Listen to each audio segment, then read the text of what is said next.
အမတ်တရားနဲ့အခုလက်ရှိအတိတ်ဆိုတာဖက်ပြီးသားစာအုပ်တုပ်ပါပြန်ဖက်လို့ရတင်ရမယ်ဒါပေမဲ့ပြင်လို့တော့လုံးဝမရတော့ဘူး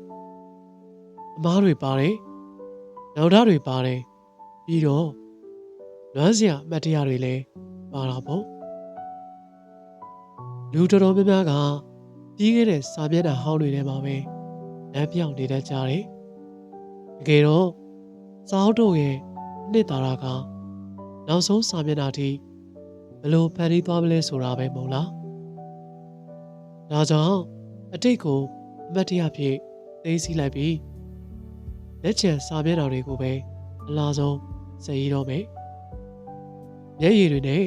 ရေးခဲ့တဲ့စာသားတွေနေရာမှာပြုံးရည်ကြီးတွေနဲ့အစားထိုးမယ်အားငယ်မှုတွေကြီးစိုးခဲ့တဲ့ခံတွေကိုအားမှန်အသစ်တွေနဲ့ဖြည့်ဆည်းမယ်ဝါဆိုတာ